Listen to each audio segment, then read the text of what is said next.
Bom dia a todos, a graça e a paz de Jesus. Hoje eu quero dar continuidade ao que nós já estamos falando nas últimas semanas, né? Em termos de comemoração dos 54 anos da nossa igreja.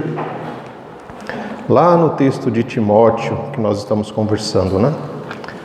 Timóteo, no capítulo 4, nós falamos na última semana sobre combater o bom combate, a importância de nós escolhermos bem os combates que nós vamos travar, né? E a forma como nós vamos travar esse combate, é necessário que nós estejamos sempre observando o mover de Deus na nossa vida, na história e na vida das pessoas ao nosso redor. Mas não é só isso. O apóstolo Paulo, quando ele escreve essa carta a Timóteo, olhando para o seu passado, né? Ele também faz uma outra afirmação: completei a corrida. Está em 2 Timóteo 4, lá no verso 7. Combati o bom combate, que nós falamos na última semana, e hoje nós vamos falar sobre a questão de completar a corrida. Interessante, nessa semana eu estava meditando, né, em algumas leituras e me deparei com uma fala de Eugene Peterson, em que ele diz que nós fomos criados à imagem e à semelhança de Deus. E uma das coisas que nós carregamos como imagem e semelhança de Deus é a capacidade da imaginação, né? E essa capacidade de imaginação é o poder que nós temos de fazer conexões entre o nosso presente e o nosso passado, entre o nosso presente e o nosso futuro, entre coisas visíveis e invisíveis. E como cristãos, a nossa maior capacidade talvez seja de fazer essas conexões com coisas invisíveis, né? Como, por exemplo, a oração. Nós oramos a um Deus que fisicamente nós não vemos, é algo invisível, mas que é uma certeza do nosso coração. Isso requer que nós consigamos fazer essa conexão da nossa vida com o Criador da própria vida, que é o Senhor. Porém, quando nós fazemos essas conexões, né, conforme o Peterson falou, ele faz conexões do presente com o passado, do presente com o futuro. Quando olhamos o nosso presente, o nosso contexto atual, nós vivemos em um mundo extremamente imediatista. Tudo é para ontem. Tudo é urgente, tudo é necessário que seja feito agora, e nós não temos tempo para nada. Não tenho tempo para isso, não tenho tempo para aquilo. Quando a gente para observar o crescimento natural das coisas, já não estão acontecendo mais, né? Plantas e animais já não crescem mais de forma natural. Os animais são injetados hormônios para que eles possam crescer aceleradamente, para que possam entrar no mercado, né, para serem vendidos. Então nós comemos às vezes uns frangos que parecem mutantes, né? Uns frangos enormes, coisas absurdas. Os vegetais são agrotóxicos, venenos que são injetados e ficam aqueles negócios enormes. Fala, nossa, um tomate parece um melão, cara. Por quê? Porque já não é mais o crescimento normal. E nos nossos relacionamentos, nós também não temos tempo para ouvir o outro, para conversar, para compartilhar, para visitar alguém, né? Porque nós não temos tempo. O mundo inteiro, ele é extremamente rápido, imediatista. E quando nós olhamos essa passagem, o apóstolo Paulo, ele está fazendo exatamente essa conexão. A conexão da vida com uma corrida. Só que ele faz a conexão da vida dele com uma maratona, né? Que é um período muito longo, extenso, em que você precisa fazer a sua corrida ali. Mas nós, quando olhamos esse texto e comparamos com o nosso contexto, não é uma maratona a nossa corrida, mas é uma corrida de 100 metros. E aí, se você fica na dúvida, mas como assim uma corrida de 100 metros? Sabe o Usain Bolt? Aquele que faz do raio? Então, o cara dá um tiro, ele sai desesperado. São 100 metros ali que ele dá tudo. Quando chega nos 100 metros, o cara está acabado. E é exatamente isso que nós vivemos. Quando nós olhamos para a nossa vida e o nosso contexto, é como se nós estivéssemos correndo uma corrida de 100 metros rasos. Qual a diferença dessas dois tipos de corrida, né? 100 metros rasos e uma maratona.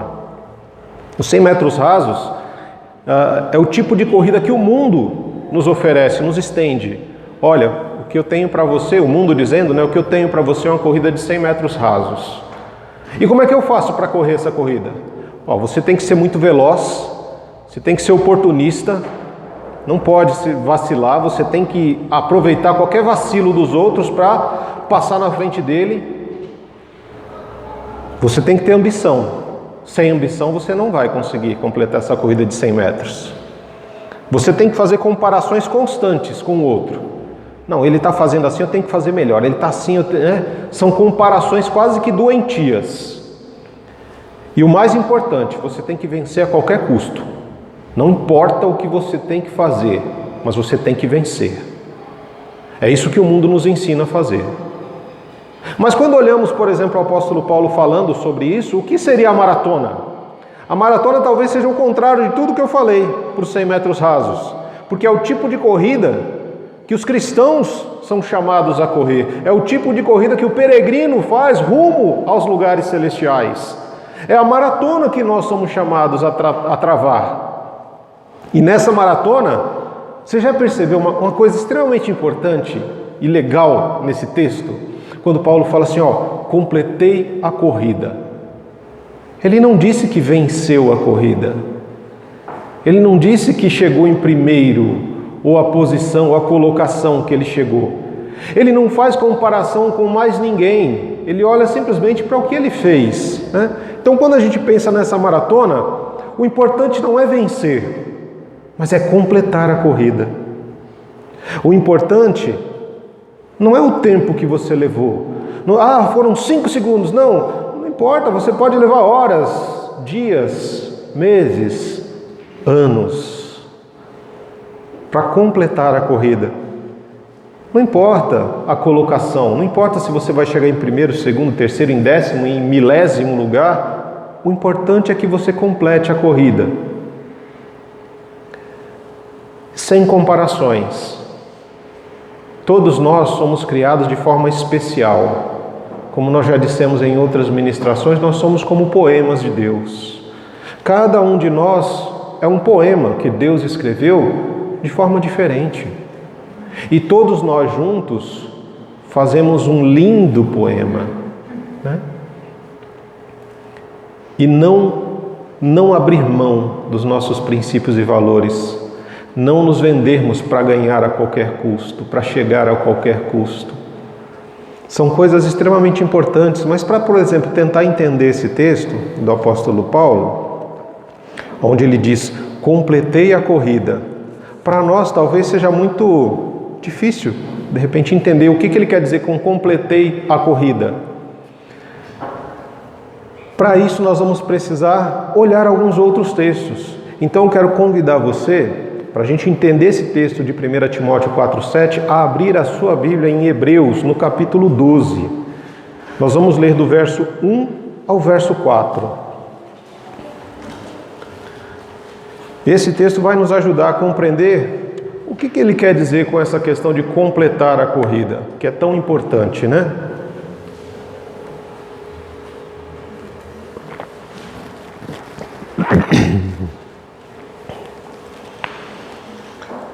Portanto, também nós, considerando que estamos rodeados por tão grande nuvem de testemunhas, desembaracemo-nos de tudo o que nos atrapalha e do pecado que nos envolve, e corramos com perseverança a corrida que nos está proposta, olhando fixamente para o autor e consumador da nossa fé, Jesus, o qual, por causa do júbilo que fora proposto, suportou a cruz, desprezando a vergonha, assentou-se à direita do trono de Deus. Refleti profundamente sobre aquele que suportou tamanha oposição dos pecadores contra a sua própria pessoa, para que não vos fatigueis, tampouco desanimeis. Ora, na guerra contra o pecado, ainda não tendes resistido até o extremo de derramar o próprio sangue. Então Paulo ele aqui está demonstrando para nós Cristo como sendo o nosso maior exemplo, né? Este seria o a segunda parte, né, dos relatórios de uma vida, falando sobre a vida do apóstolo Paulo, quando nós falamos sobre completar uma corrida. Quando nós falamos de corrida, eu não sei se vai à mente de vocês como na minha, mas quando eu penso em completar uma corrida, falar em corrida, vem na minha mente a figura de um atleta, né? O atleta, aquela pessoa que se prepara física e emocionalmente, levando aí de 8 a 12, às vezes 15 horas do seu dia, continuamente, para conseguir cumprir aquilo para o qual ele se dispôs, né? De correr essas corridas, correr a maratona. Mas assim como nós falamos sobre combater o bom combate, da necessidade de escolhermos com cuidado os combates que nós vamos tratar para que a gente não perca energia e força em combates que não valem a pena, coisas erradas, coisas falsas. E a estratégia, a necessidade de uma estratégia para combater um bom combate e sair vencedor, nós também precisamos tomar muito cuidado para discernir as corridas que nos são propostas. E não só discernir a corrida, mas também usar as estratégias necessárias para que nós possamos, assim como o apóstolo Paulo, completar a corrida. Você já parou para pensar, se você é chamado para correr uma maratona, mas você se prepara para correr 100 metros rasos? A gente precisa discernir isso. Uma maratona, em média, tem 42 quilômetros. Mas você se prepara para correr 100 metros rasos. E aí você ouve o barulho da largada, sai desesperado. Estou na frente de todo mundo. Depois de 100 metros, você vai começando a diminuir. Vai cansando, vai parando. E aí você vê todo mundo passando por você, naquele trotezinho, né? Tranquilo. E você já com 3 palmos de língua para fora ali, caído, pelo amor de Deus, chama o SAMU para me dar um choque aqui para ver se eu volto, né? Muitas vezes nós agimos assim na vida. Nós achamos que a vida é para sair desesperado, correndo, e não. Nós precisamos dosar a nossa velocidade. Nós precisamos dosar a quantidade de água que nós tomamos. Nós precisamos ir com calma. E quando a gente pensa nessa questão da corrida, da estratégia, tem 3 coisas que são fundamentais para que nós possamos completar a corrida cristã, completar o chamado para o qual o Senhor nos enviou a nós. A primeira delas é uma pergunta que eu faço para você e que eu tenho certeza que você já se fez, não só uma, mas várias vezes. Qual é o propósito da sua vida? E aí você dá aquele, né? Chega, sobe aquele arrepio no pescoço, fala, nossa, essa doeu. Mas é real isso. Como é que nós queremos correr uma corrida se nós não sabemos qual é o propósito da nossa vida, se a gente não entender o porquê que nós estamos aqui? O propósito da nossa vida está diretamente relacionado com a corrida que nos foi proposta, como nós lemos no final do verso 1 do capítulo 12 de Hebreus. A corrida que nos foi proposta. Assim, ou seja, eu preciso entender o mover de Deus na minha vida. Assim, lembra do combate? Combater o bom combate? Eu também preciso, para completar a corrida, compreender o mover de Deus na minha vida, por meio da oração, compreender o mover de Deus na história, por meio da leitura e da reflexão bíblica, e compreender o mover de Deus na vida das pessoas ao meu redor. E isso diz respeito a um discipulado, é o caminhar junto. Porque quando a gente vai correr essa maratona, a gente não corre sozinho. Vocês veem que normalmente quando o pessoal está correndo maratona, tem sempre um grupo correndo. E tem sempre aquele que vai um pouquinho mais à frente para fazer mais ou menos uma quebra do vento que está chegando. E eles fazem esses revezamentos. Às vezes um está na frente, às vezes o outro está atrás, e na vida cristã é a mesma forma. Hoje talvez você esteja na frente de alguém que você está conduzindo, que você está ajudando nessa corrida. Talvez amanhã esta pessoa possa buscar ao Senhor também e estar na sua frente para ajudá-lo. Aquele que você discipula hoje é aquele que de repente amanhã vai estar te ajudando na caminhada. Por isso que existe esse momento em que nós, na vida cristã, nós estamos constantemente aprendendo e ensinando. Isso faz parte do discipulado. E é por isso que nós precisamos entender qual é o propósito da nossa vida. Você já parou para pensar? Por que você foi criado? Por que você foi criado? Você já parou para pensar por que você trabalha onde você trabalha? Por que Deus te colocou para estudar onde você estuda? Por que você está na igreja que você está hoje ou fora da igreja? Por que Deus te colocou na família onde você está? Por que Deus permitiu que você casasse com a pessoa que você casou? Por que Ele permitiu que você tivesse os filhos que você tem ou os pais que você tem? Você já parou para pensar? Totalmente diferente do que muitas pessoas pensam, que a vida acontece por acaso, as coisas são acaso. Foi sorte, foi acaso. Não. Tudo na vida tem um propósito. Tudo que Deus faz tem um propósito. Quando nós pensamos, por exemplo, nessa questão de sentido da vida, para cada pessoa, a vida tem um sentido. Cada pessoa vai pensar, qual é o sentido da sua vida? De repente um vai falar, é ganhar dinheiro. O outro é prazer. O outro é ter bens materiais. O outro é receber aplausos, glórias, louvores, adoração. E às vezes a gente para pensar nisso e fala assim, mas será que tem gente assim, pastor? Muita gente assim. Tem muitas pessoas no mundo que acham que o sentido da vida se fecha simplesmente nessas coisas. E essas pessoas que pensam assim, elas dão o melhor de si para conquistar e para alcançar exatamente isso. Se eles entendem que isso é o sentido real da vida, eles vão dar tudo de si, do seu tempo, da sua força, da sua energia, do seu conhecimento, sabedoria, para alcançar dinheiro, prazeres, sexo, pornografia e tantas outras coisas que nós sabemos. E quando isso acontece, ouve-se uma voz, Essa pessoa, quando chega de repente no final da sua vida, assim como Paulo olha para trás para fazer uma avaliação da sua caminhada, da sua corrida, e aí ele ouve a voz do Eclesiastes dizendo assim: tudo isso que você correu atrás foi inútil. Você correu atrás do vento, você passou uma vida inteira correndo atrás do vento.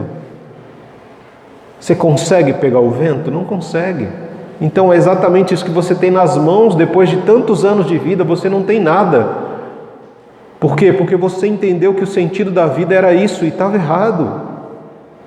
Você perdeu tempo, energia, força e às vezes você chega no final da sua vida sozinho, porque você deu tudo de si para conquistar, para ter, para possuir. E quando você chega, de repente, consegui, sou agora um doutor, sou agora alguém poderoso e rico na sociedade, mas sou alguém sozinho, alguém que não tem ninguém, alguém que as pessoas não conseguem nem ficar perto por causa da minha arrogância. Mas também existem outras pessoas que por algo que nós chamamos de graça, foram alcançados, tocados, separados e compreenderam, discerniram a caminhada que precisava ser completada. A caminhada, esse chamado, e assim, às vezes a gente pergunta: pastor, como é que eu vou saber qual o propósito da minha vida? Para que eu fui criado? Por que eu fui criado? Por que eu estou onde eu estou? Por que eu faço o que eu faço? Qual o propósito? Qual o sentido da minha vida, pastor? Como que eu faço isso? Pessoas passam a vida inteira, às vezes se perguntando. E eu digo para você, está diante de você, está nas Escrituras. O propósito, o sentido da sua vida está nas Escrituras. E eu vou ler alguns textos para você, tem muitos mais, mas eu vou ler apenas alguns. Isaías 43, verso 20 e 21, a palavra diz assim: os animais do campo me honrarão, os chacais e as corujas, porque fornecerei água no deserto e riachos no ermo, para dar de beber ao meu povo, meu escolhido, ao povo que formei para mim mesmo. Para que ele formou? Por que ele criou? A fim de que proclamasse o meu louvor. Você é criado para proclamar o louvor a Deus. Você é chamado, criado, um dos sentidos da sua vida é louvar a Deus. Quando você vê, por exemplo, os passarinhos voando e cantando, Eles estão louvando a Deus, fazendo o propósito para o qual eles foram criados. Outro texto, Efésios, capítulo 1, verso 11 e 12. Nele também fomos escolhidos, tendo sido predestinados, conforme o plano daquele que faz todas as coisas segundo o propósito da sua vontade. Aqui, não é acaso. Todas as coisas são feitas de acordo com o propósito da vontade de Deus, a fim de que nós, aqui vem o objetivo de você ter sido criado, os que primeiro esperamos em Cristo, sejamos para o louvor da sua glória. Você foi criado para louvar e para glorificar a Deus. Quer mais? 1 Coríntios 6:20, vocês foram comprados por alto preço, portanto, glorifiquem a Deus com o corpo de vocês. 1 Coríntios 10:31, assim, quer vocês comam, bebam ou façam qualquer coisa, façam tudo para a glória de Deus. Esse é o propósito para o qual nós fomos criados. Para louvar e glorificar a Deus com a nossa vida, com tudo que temos, com tudo que somos e com tudo que fazemos. E quando nós pensamos nessas pessoas, essas pessoas são aquelas que ouvem também o Eclesiastes dizendo: tema a Deus e guarde os seus mandamentos, porque foi para isso que fomos criados. Temer a Deus e guardar os mandamentos. Na semana que vem eu vou falar um pouco mais sobre esse guardar os mandamentos, que seria a nossa última parte dessa reflexão sobre a vida do apóstolo Paulo. Mas diante disso, muitas pessoas acabam não encontrando o sentido da vida e tiram as suas próprias vidas, porque vivem numa escuridão tremenda, Entram em depressão. Essa depressão causa dor, sofrimento na alma e levam essas pessoas ao suicídio, como nós estamos passando agora em Setembro Amarelo, que é um mês para despertamento das pessoas sobre essa questão do suicídio. E um dos fatores principais das pessoas tirarem a sua própria vida, é a falta de sentido, é não encontrar sentido, propósito para a sua vida. Não sei por que eu existo, não sei por que eu estou aqui, não sei por que eu faço o que eu faço. Minha vida não tem sentido. Isso causa uma dor existencial, um vazio existencial dentro dessa pessoa, ao ponto de levá-la a tentar matar a dor que ela está sentindo. Ela não quer tirar a própria vida, mas ela quer tirar a dor que se alojou em seu coração, em seu peito. E nós cristãos, nós que fomos encontrados por Jesus, que é a luz do mundo, que é a vida e é a luz dos homens, nós somos chamados como Igreja de Cristo para sermos também luz na vida dessas pessoas, ajudá-las em seus momentos de escuridão, ajudá-las e trazê-las mais próximas de Cristo. E aí a gente fala assim: poxa, pastor, mas é difícil esse negócio de louvar e glorificar a Deus. Mas você precisa entender uma coisa muito importante: você não está sozinho. Nesse propósito, nesse sentido de vida, nós não estamos sozinhos. Vocês já leram o primeiro verso, o verso 1 do capítulo 12 de Hebreus, que nós vimos? Ele fala que nós estamos rodeados por tão grande nuvem de testemunhas. O que é isso? Existe uma arquibancada da vida, irmãos. Assim como nos coliseus antigos, quando tinham os Jogos Olímpicos, nas arquibancadas estavam cheios de pessoas ali torcendo. Como a gente vai no estádio de futebol hoje, seu time está jogando e tem a torcida que está na arquibancada. Então nós que estamos vivendo a vida cristã hoje, somos rodeados de uma grande nuvem de testemunha nas arquibancadas celestiais, por aqueles que já completaram esta corrida, que já combateram o bom combate. São homens e mulheres na história da igreja, na história da vida, que completaram essa corrida, que combateram o bom combate, que hoje estão nas arquibancadas, torcendo por você, incentivando. Irmão, não desista, irmão, continue firme, persista, joelhos no chão, oração é necessário, leitura da palavra. Você precisa jejuar um pouco mais para ouvir a voz do Senhor. Fique firme, não desista. Pessoas nas arquibancadas, falando, nos incentivando. Assim como o apóstolo Paulo, quando ele diz: Eu combati o bom combate, Timóteo, e eu completei a corrida. E aqui, nessa figura de completar a corrida, é como se Paulo estivesse passando o bastão para o Timóteo. Sabe aquelas corridas de revezamento, em que um vai, passa o bastão e o outro continua a corrida? Exatamente assim. Paulo já sabia que estava no fim da sua vida.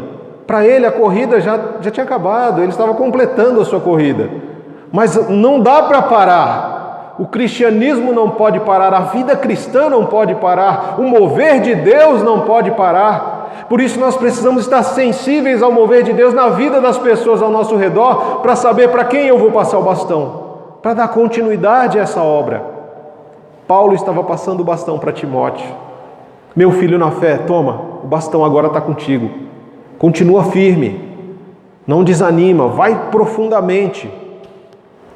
Paulo sabia onde ele estava indo, e nós precisamos entender, por exemplo, quando nós estamos nessas dificuldades da vida, em que a gente fica com dificuldade de entender o propósito, o sentido da nossa vida, nós precisamos olhar para as arquibancadas celestiais, para as arquibancadas da vida, e lembrar, se eu estou tendo problemas na minha família, eu posso olhar para a vida de José do Egito e ver como é que ele lidou com a situação com seus familiares, quando ele foi vendido, né? Quando eu tiver problemas e conflitos no meu trabalho, eu posso olhar para a arquibancada da vida e ver como é que Moisés, por exemplo, lidou com os conflitos nas suas tarefas. E tantas outras pessoas homens e mulheres anônimos, que influenciaram ou influenciam a sua própria vida. Pessoas que já passaram e que marcaram a sua vida e que hoje já estão nas arquibancadas celestiais. Poxa, se aquele irmão, se aquela irmã ainda permanecesse aqui, eu estaria perguntando isso ou isso para ele ou para ela. Mas lembre-se, ele está lá, nessa grande nuvem de testemunhas, intercedendo por você, te dando força, não desista. Você precisa saber qual o propósito da sua vida. Porque quem não sabe para onde vai, qualquer lugar está bom. Quem não sabe o Deus a quem serve, serve a qualquer Deus. E para completar essa corrida, nós precisamos não só saber qual é o propósito da nossa vida, mas também entender quais são os nossos princípios e valores. Princípios e valores são, no caso os valores, eles são princípios que regem, que ditam o comportamento de uma pessoa e como ela vai se relacionar com os outros.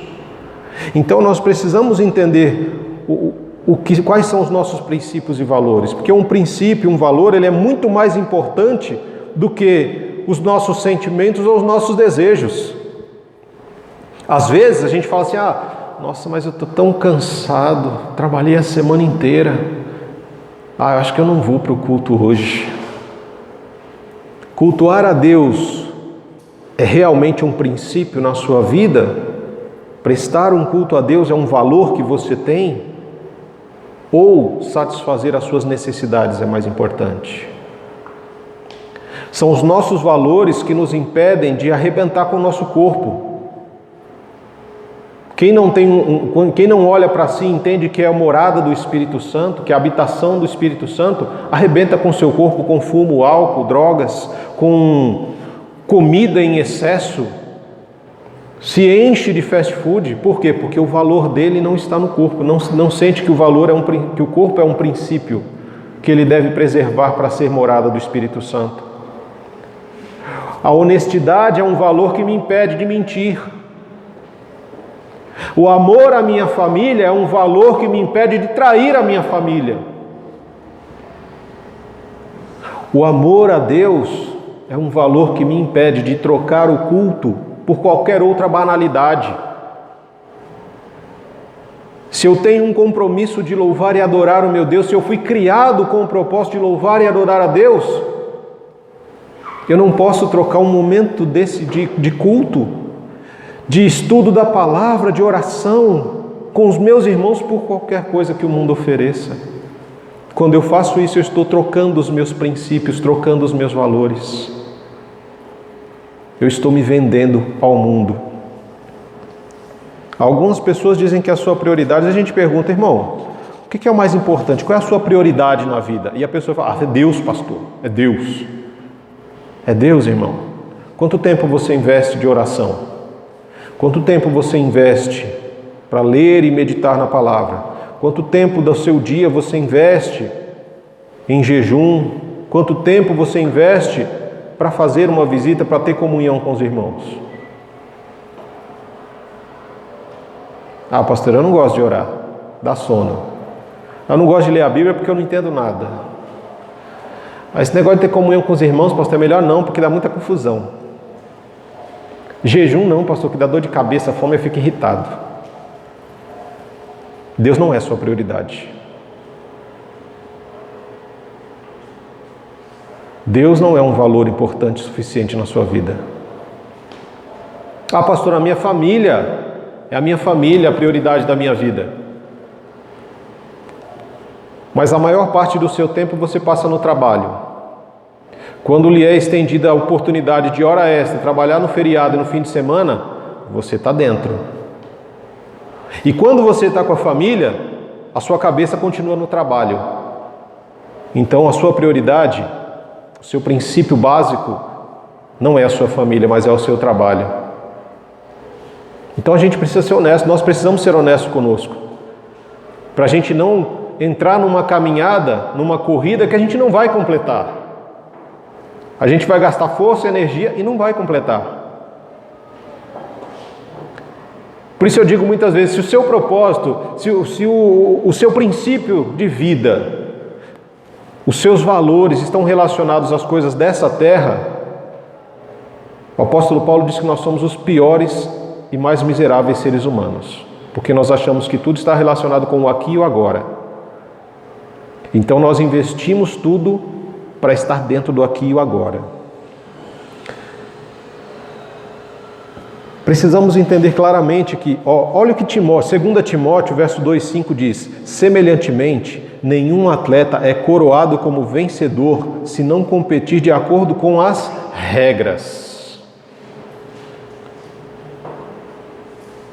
Nenhum de nós vai conseguir completar a corrida se nós não obedecermos às regras. E o que ele quer dizer com isso? Olha o que o apóstolo Paulo lá em Hebreus, no texto que nós lemos, Hebreus 1, ainda está dizendo. Ele fala para nós nos desembaraçarmos de tudo que nos atrapalha. Você já viu alguém que vai correr uma maratona, está com uma mochila nas costas, pesando uns 30 quilos, uma calça jeans e uma jaqueta de couro? Uma mulher correr a maratona de sapato alto, com salto alto, sapato com salto alto? Não. Nós precisamos entender que existem regras que precisam ser obedecidas para a gente fazer a caminhada, essa maratona, para que a gente consiga completar. A Grécia Antiga, essas maratonas eram de 42 quilômetros, assim como a gente tem, por exemplo, o pessoal lá do Quênia, que eu acho que treina com leão, né? Ele corre de leão o ano inteiro, aí chega aqui no Brasil, o cara tira de letra. Todo ano esse povo ganha. Por quê? Porque eles estão focados, eles estão preparados, eles treinaram para aquela maratona, eles sabem controlar muito bem, eles obedecem às regras e completam a corrida. Aí quando a gente vê muitas vezes alguém que vacila, que nem nos últimos anos, acho que foi ano passado, que o cara estava quase ganhando, faltava acho que isso aqui para o cara ganhar. Aí ele já relaxou, tipo, já ganhei. Foi nessa hora que o outro entrou na frente dele e ele ficou com aquela cara de: o que aconteceu? Perdi? Perdeu porque você vacilou. Você não obedeceu realmente às regras. Presta atenção na corrida, olha para o foco, mantenha o foco.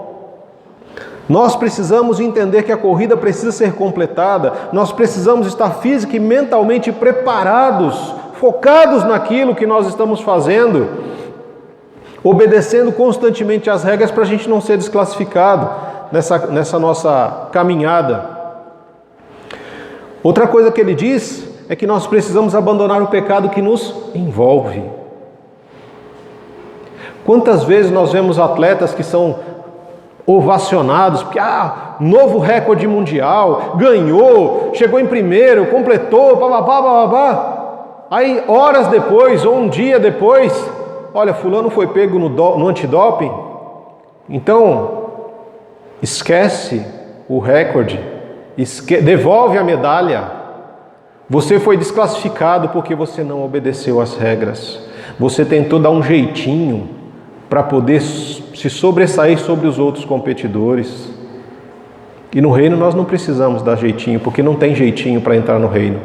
Quando nós obedecemos a palavra e vivemos uma vida de louvor e glórias a Deus, ou então vai acontecer conosco, como Jesus disse lá em Mateus, no capítulo 22, verso 12 ao 14, quando ele diz, olha, muitos são chamados, mas poucos são os escolhidos. Naquele momento, naquele grande banquete, chega alguém, se assenta e fala, opa, você não está com roupas adequadas para este momento. Quem é que te permitiu entrar aqui? Quem foi que deixou você entrar? E a pessoa fica muda, sem saber o que fazer. Eu achei que ia dar certo. Pega ele, lança ele num lugar onde o fogo não se apaga e o ranger de dentes é constante. Tem muitas coisas na vida que a gente faz, irmão, que não são pecados, mas são embaraços, que vão nos atrapalhar de completar a corrida. Talvez você goste de assistir televisão, mas assistir televisão demais é um embaraço na sua vida. Porque o tempo que você gasta em excesso de televisão, você poderia estar orando, lendo a Bíblia, intercedendo pela vida de alguém. Talvez a gente gosta muito, às vezes, de descansar, porque a gente trabalha e corre muito e a gente precisa descansar. Mas descansar demais te leva a um ócio prejudicial, a uma preguiça. Às vezes a gente lê a Bíblia e fala assim, mas eu não entendo. Larga de ser preguiçoso, larga de ser preguiçosa. Porque o que eu vejo muitas vezes eu leio, pastor, eu li 2 versículos, eu não consegui entender, eu não guardei nada. Mas aí se eu pergunto para você sobre a história daquele livro que você leu, que tem 300 páginas, você me conta tintim por tintim. Porque aquilo era importante para você. Eu vejo às vezes advogados, médicos, pessoas de influência, falam assim, eu leio a Bíblia e não consigo entender. Eu li um versículo, 2 versículos, não consegui entender, mas o cara consegue desmistificar leis absurdas da nossa sociedade. Ele tem o Código Civil todo na cabeça. Ele tem as enciclopédias médicas todas na cabeça, mas não consegue ler algo tão simples da palavra. Por quê? Porque não é prioridade, não é o valor da vida dele. Aquilo não é importante o suficiente para ele guardar dentro. Então é aquela questão assim, se não é importante, eu não vou abrir espaço na minha mente nem no meu coração. Eu leio e jogo fora. Entra por aqui e sai por aqui. Porque não é importante, não é prioridade na minha vida. Não é um princípio, um valor realmente que eu devo carregar para mim. Por quê? Porque o meu propósito, eu entendo que o meu sentido na vida é ser um grande advogado, ser um grande médico, ser um grande... Não importa, é correr atrás do vento.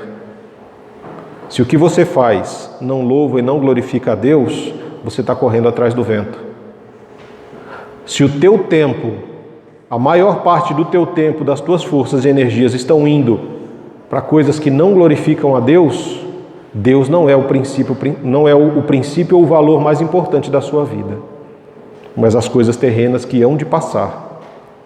E com isso você se torna uma pessoa realmente miserável, porque na sua mente, no seu coração, é como se não existisse nada além do que nós já vivemos hoje.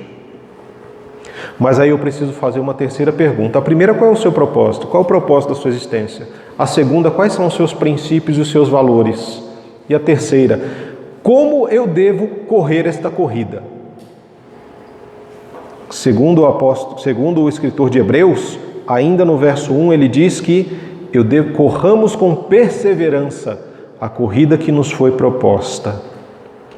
E é interessante que a palavra corrida, algumas traduções traz como carreira, se eu não me engano. Alguns traz como carreira, outros como corrida, mas a palavra no grego usada aqui é agona. Essa é a palavra que dá origem à palavra agonia no português. Ou seja, isso me dá uma ideia de esforço agonizante, ou seja, uma corrida que vai exigir um esforço até o ponto da agonia. Para completar a corrida eu vou ter que agonizar. E pensando em agonia, me vem o texto de Jesus lá no Getsemane. Aquilo é agonia. Aquilo é você completar uma corrida com agonia. Ao ponto dos vasos sanguíneos de Jesus se romper para impedir que ele tivesse um infarto. Porque se os vasos sanguíneos dele não rompessem ali, Jesus teria infartado no Getsemane. Tamanha agonia, um sofrimento profundo, um sofrimento na alma, uma enfermidade tremenda. E a corrida cristã, como Hebreus fala aqui, não é uma escolha nossa. Ela nos é proposta por Deus. O final do verso 1 de Hebreus 12 vai dizer isso: corramos com perseverança a corrida que nos está proposta.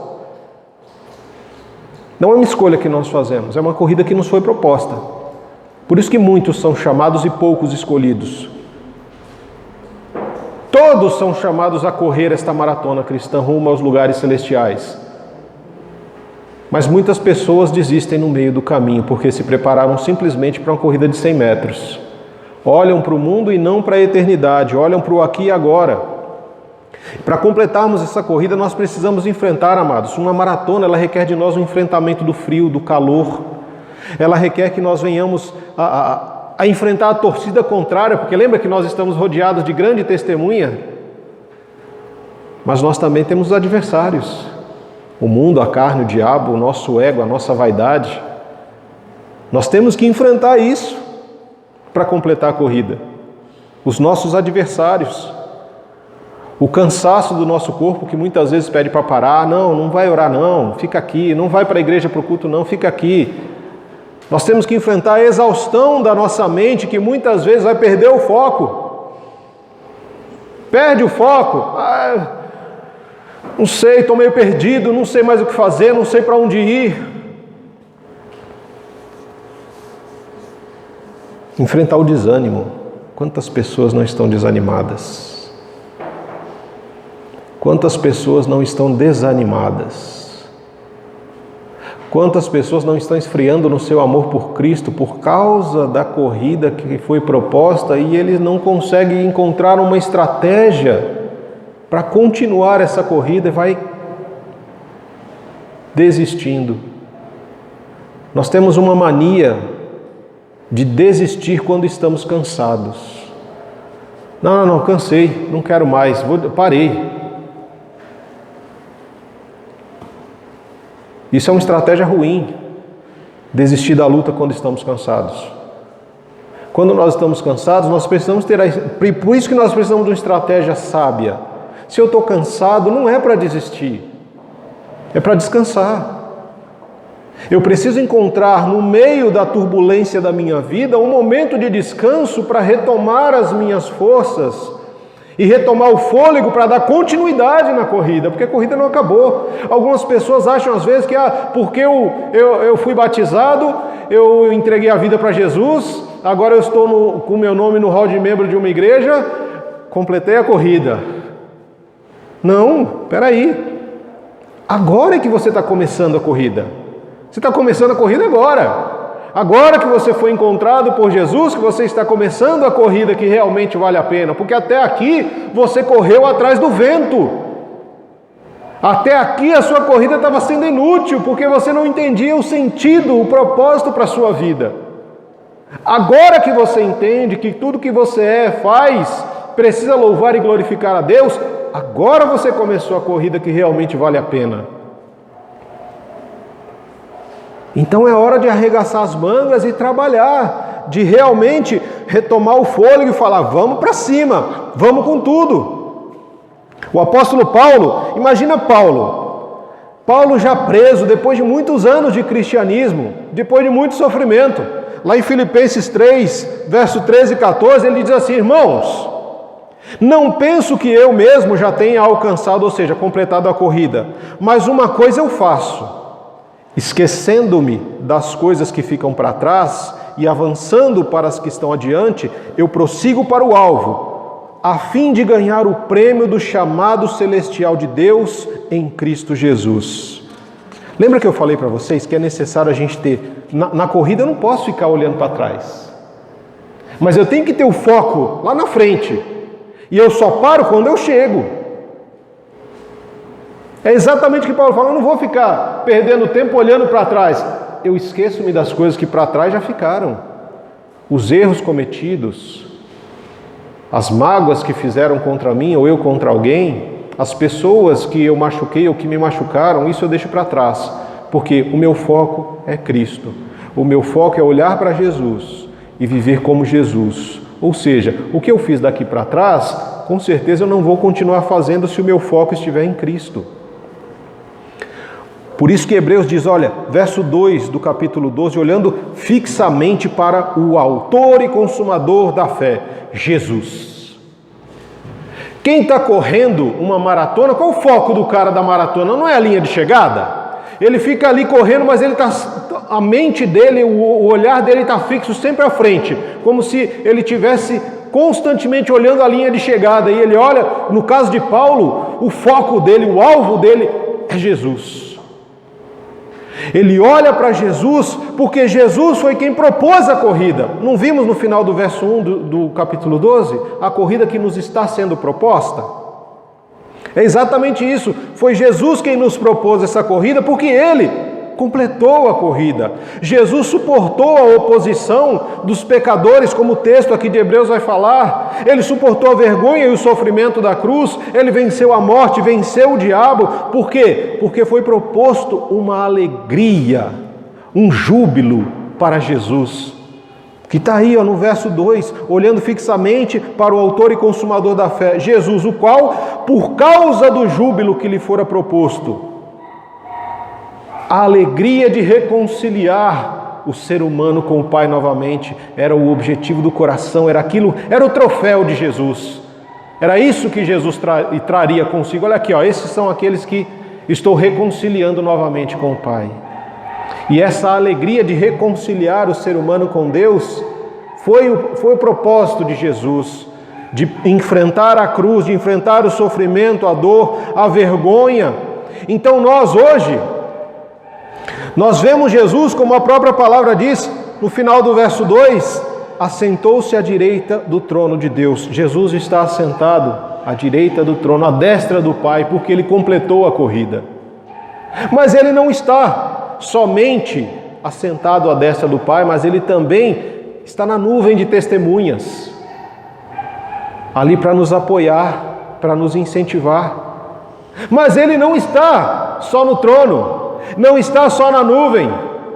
Jesus também é o técnico que fica ali no banco, falando para mim e para você: meu filho, continua, não desista, minha filha, não desanime, levanta. A luta está difícil, mas a vitória no final é garantida. Permaneça firme, não desista. Perseverança, persevere, meu filho, persevere, minha filha. Mas Ele também não está só no banco como um técnico. Ele está ao lado de cada um de nós nessa corrida cristã, porque Ele é Emanuel, Ele é Deus conosco. Então, à medida em que você vai correndo esta corrida, o Senhor corre junto contigo por meio do Espírito Santo, que é o Consolador, que é aquele momento em que você cansou e que está pensando em desistir, Ele fala: ainda não chegou no final, só descansa um pouquinho, respira um pouco mais, recobra as suas forças para continuar. Saiba que muitas pessoas no mundo estão passando pelos mesmos sofrimentos e dificuldades que você está passando agora, e até piores. Então não desanima não, persevera, fica firme no Senhor, fica firme na palavra. Ele não é apenas aquele que está no trono, não está apenas na nuvem, não é o técnico apenas do banco, não é aquele que corre conosco, mas Ele é aquele que está na linha de chegada, aguardando você para dizer: servo bom e fiel, vem para o descanso do seu Senhor.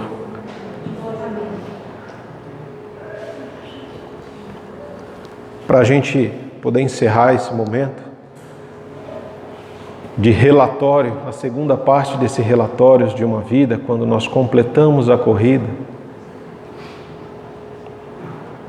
quero que você guarde essas questões no seu coração. Você já encontrou o propósito da sua vida?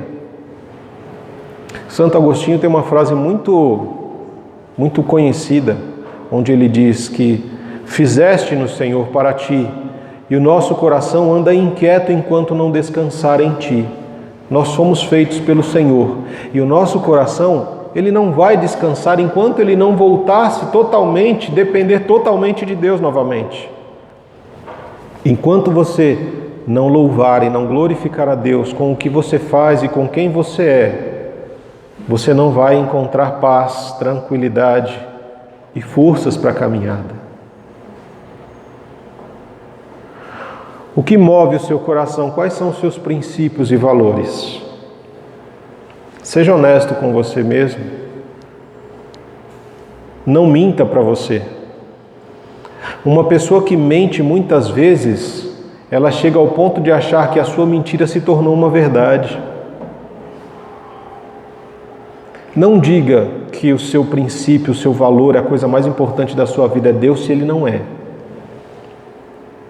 Não diga que é sua família, se não é. Mas se você gostaria que fosse, ore ao Senhor para que seja. Se Deus não é o princípio maior da sua vida, o valor maior da sua vida, então ore a Deus e peça para Ele para que Ele tome o lugar dele na sua vida e no seu coração. Não se venda por cargos, não se venda para fazer parte de grupinhos. Princípios e valores, eles são inegociáveis. Lembre-se da sua filiação. Lembre-se de que você é filho e filha amada de Deus. E nada no mundo é mais importante do que isso. Por último, irmãos, perseverem, fiquem firmes, não desistam, olhem para o alvo, olhem fixamente para o Senhor. Lembre-se, devido ao aumento, devido aos últimos tempos e ao aumento da maldade nas pessoas, o amor de muitos vai esfriar. Isso está lá em Mateus 24, 12, 13. Mas aquele que perseverar até o fim será salvo. Aquele que perseverar, não aquele que desistir. Quem desiste não completa a corrida, mas aquele que persevera sim. Em Apocalipse 2 diz que o Senhor nos diz para não termos medo quanto ao que estamos prestes a sofrer. Não tenham medo da pandemia. Não tenham medo dos sofrimentos da vida do mundo.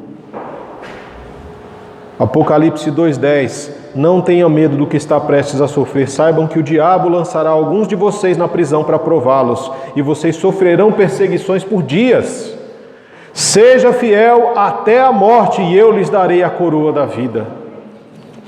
Não é isso que o texto de Hebreus falou no final? O verso 4 do capítulo 12, ora, na guerra contra o pecado, vocês ainda vocês não resistiram até o ponto de derramar o próprio sangue. Jesus fala, seja fiel até a morte, eu lhe darei a coroa da vida. Feliz é o homem, ou bem-aventurado é o homem, a mulher que persevera nas provações, porque depois de aprovado, receberá a coroa da vida que Deus prometeu àquele que o ama. Quero convidar você a curvar sua fronte nesta hora, abrir o seu coração e refletir nesta oração comigo sobre essas 3 questões que são essenciais para que nós possamos completar a corrida. Pai, em nome de Jesus, nós te agradecemos por este relato da vida do apóstolo Paulo. Um relatório que realmente nos leva a refletir sobre a nossa própria vida, sobre o propósito da nossa vida, da nossa existência, do que somos e do que nós fazemos, sobre a importância de realmente sermos verdadeiros quanto aos nossos princípios e valores, quanto àquilo que realmente é prioridade, que é importante nas nossas vidas. Que nós possamos buscar a prioridade de ter Jesus como o principal, o mais importante, a real prioridade mesmo no nosso coração, na nossa vida. A nossa família como a coisa mais importante. E daí em diante o nosso trabalho e as coisas que nós fazemos, que todas essas coisas possam trazer louvores e glórias ao nome de Jesus. Pai, nos ajuda a tirarmos os olhos das circunstâncias, dos problemas e olharmos fixamente para o autor e consumador da nossa fé, Jesus.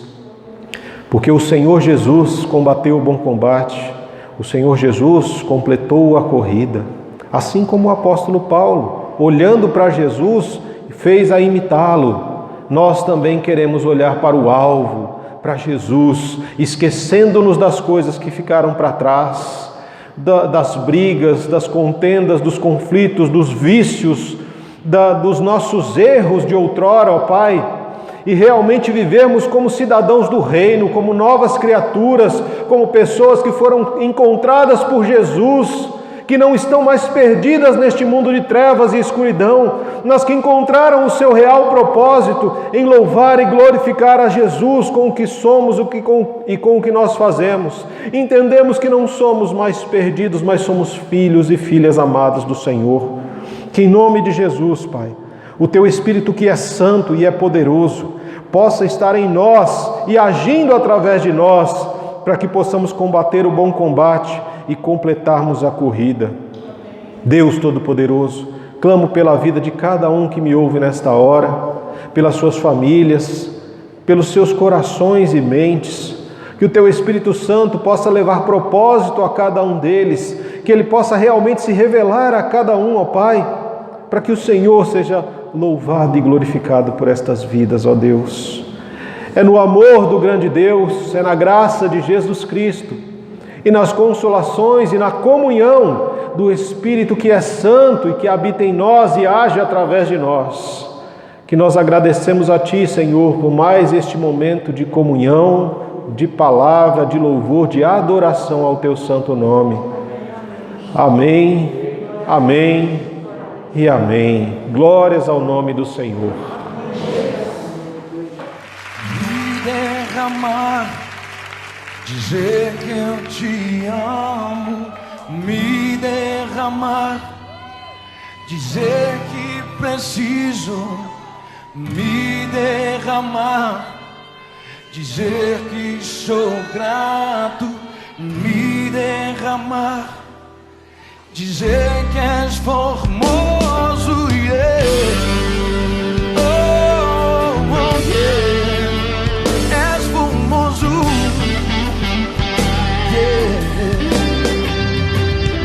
Eis-me aqui,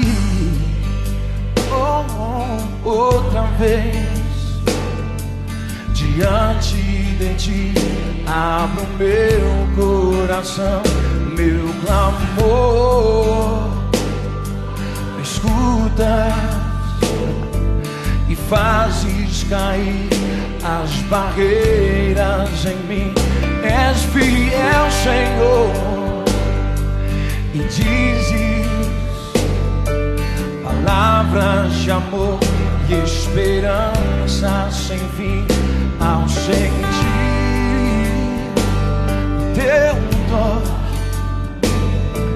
por Tua bondade, se Deus, no calor deste lugar,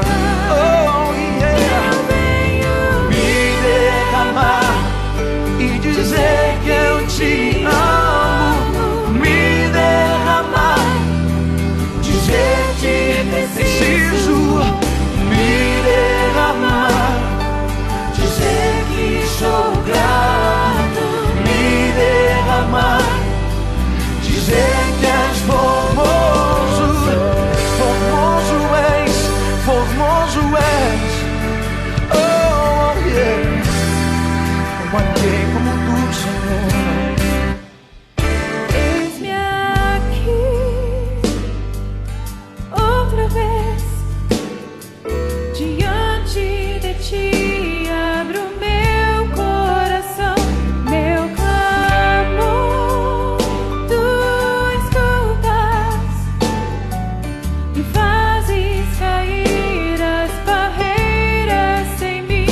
És fiel, Senhor, e dizes palavras de amor e esperança sem fim. Ao sentir o Teu toque, por Tua bondade libertas meu ser no calor deste lugar.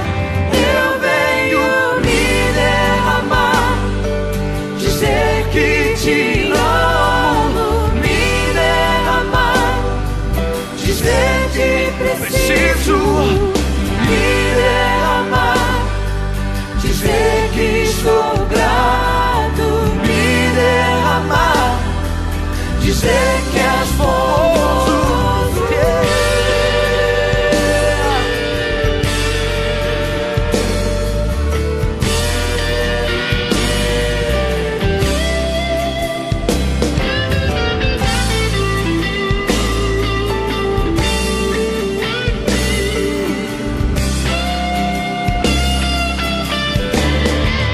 Sua voz adore.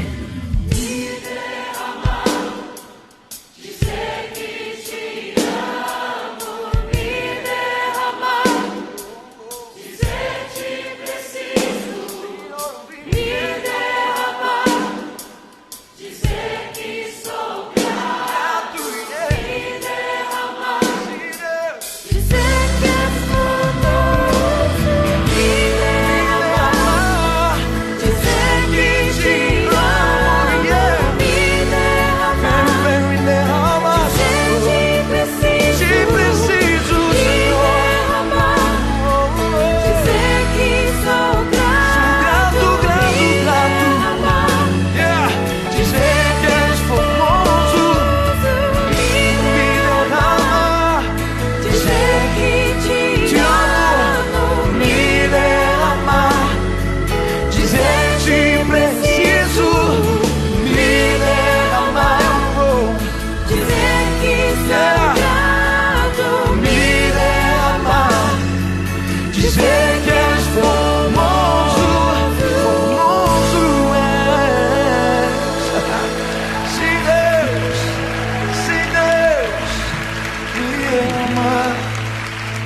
me derramar diante de ti.